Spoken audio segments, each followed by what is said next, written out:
Very happy to see you all here. I am Mrs. Kavitha, Assistant Professor, Department of CSE, JJ College of Engineering and Technology, Tiruchirappalli.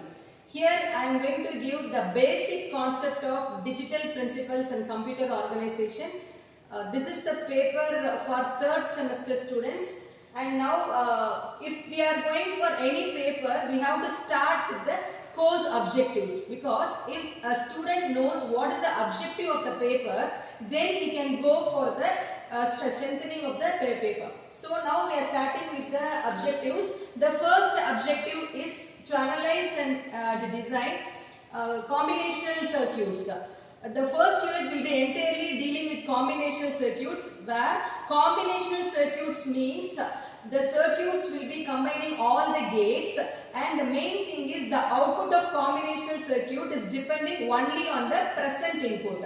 So if we take combinational circuit, the output of combinational circuit is entirely depending on the present input, and it will not depend on the past input.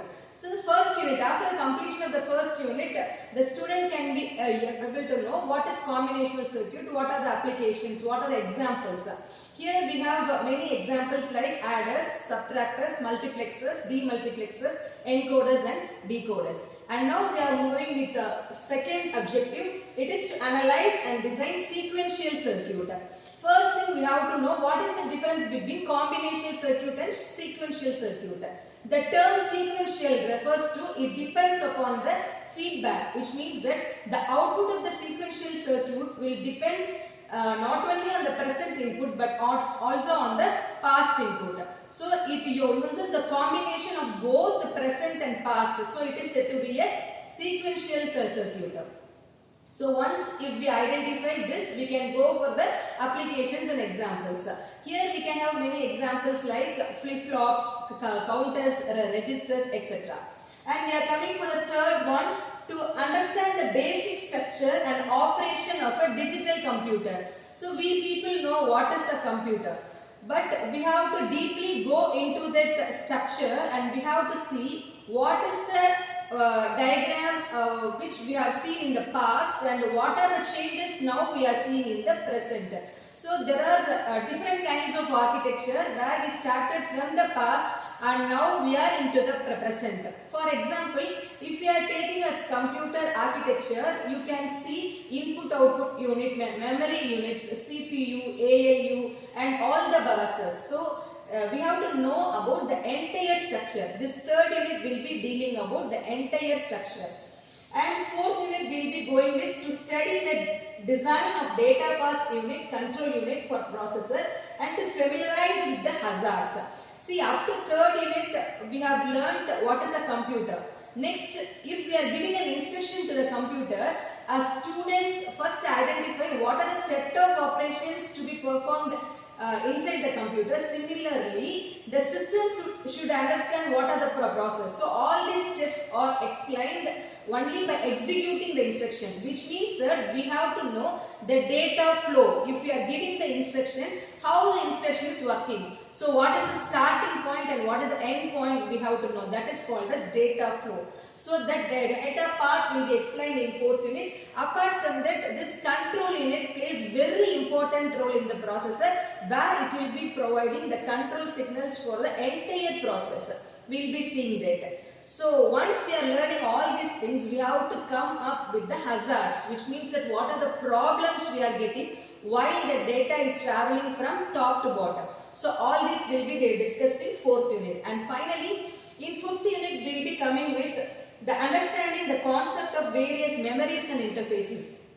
We started with the first objective, where we have known what is a combinational circuit, and second one we have known sequential circuit, third one we have known about the parts of the computer, and the fourth one we have considered the data flow, and fifth one, the very important concept is we have to know what are the types of memory we are having. Only we will be knowing this primary memory, secondary memory, cache memory and all. We have to know the memory hierarchy and all. Apart from that, if we are connecting any external devices, we will be going for I/O interfacing.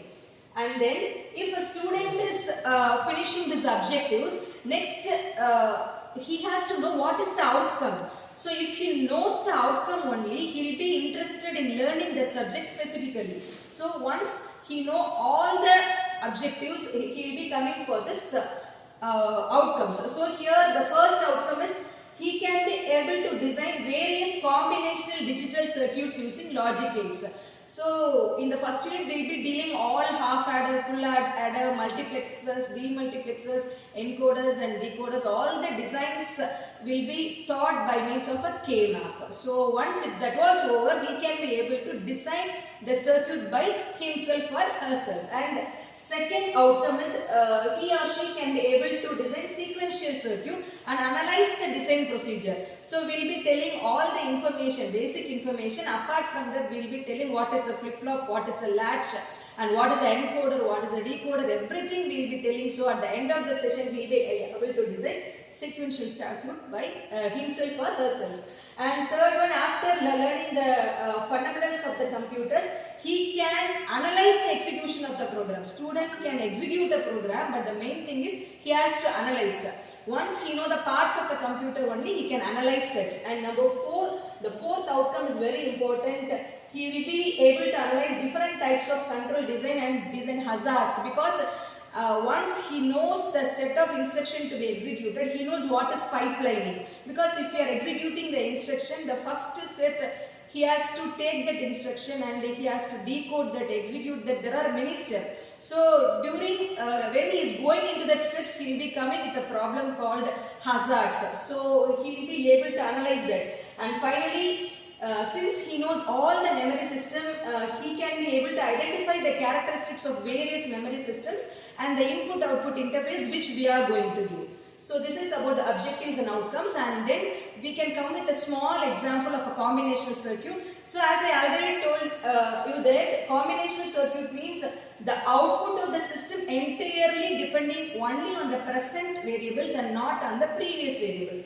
So here the output can be represented as A dash, B dash, C dash up to M, and the input is represented as A, B, C up to N, where this A dash up to M is directly proportional to A to N, which means that specifically it depends on the present input and it is not depending on the previous input. So here this is the procedure for designing a combinational circuit. So what is the step number 1? You have to specify what you are going to do, whether you are going to do half adder or full adder or half subtractor or multiplexer. You have to check. Depending upon that, you have to specify the input variable and the output variable. And the next step is, once you have identified the input and output variable, next step will be forming a truth table. If it is a 2-bit variable, means you can go for x and y as input and z as the output. If it is a 3 variable, means you can go for x, y, z as the input, and finally you can have some p or something as the output. So you have to frame the truth table. If it is addition, you have to add and the output will be sum, and if it is a subtraction, means the output will be borrow and carry. Similarly, the next step will be, we have to analyze the circuit with means of K-map or any manipulation or by means of any tools. But here our students are in 3rd semester, so we are handling only through K-map, which is said to be Carnap map. So they will be locating all those variables and they will be finding the output. And finally, the very important thing is, after analyzing and studying all these things, the student should be able to draw the diagram for that. For example, if it is a half adder, you can see from the diagram that there are 2 inputs, x and y, and 2 outputs. One is said to be sum, another one is carry. So you can imagine that diagram flow. You have to start with your specification of your variables. This is your step. And then you are coming for the next step. You have to add 2 variables x and y. So you will be getting the sum as 0 and carry as 0. So here if you are adding 0 and 1, sum will be 1 and carry will be 0. Similarly for 1 and 0, 1 plus 0, sum will be 1 and carry will be 0. If it is 1 plus 1 in binary representation, 1 plus 1 will be representing as the output as 0 and you are having as carry as 1. So I have written all these things. With this truth table, we can go into Carnap map and we will be getting the expression for sum. is x bar y plus xy bar, which is nothing but a XOR. So it is represented like this. And carry you can calculate by means of a K map, that is represented in the next slide. The answer will be xy. So after all these things you have to represent this as a logical diagram. So here this is a XOR gate. So you can draw an XOR gate. You are giving the input as x and y. So here x and another input is y. So you will be getting the output as sum. And if you are coming for carry, you have to directly take x and y. So I am directly taking x and y. Here it is a multiplication operation where you have to incorporate AND gate. So x and y is given to AND gate and you will be getting the answer as carry. So I told you that in the next slide you are having the K map. So here it is located. Since it is one, you can group as a single one, and I have represented the answer like this. So similarly you can go for half subtracted. The design is mostly same. The input is 2, x and y, output is borrow and difference. There sum and carry, here difference and borrow. So here we have calculated the output. 0 minus 0, difference is 0, borrow is 0. 0 minus 1 means difference is 1, also the borrow is 1.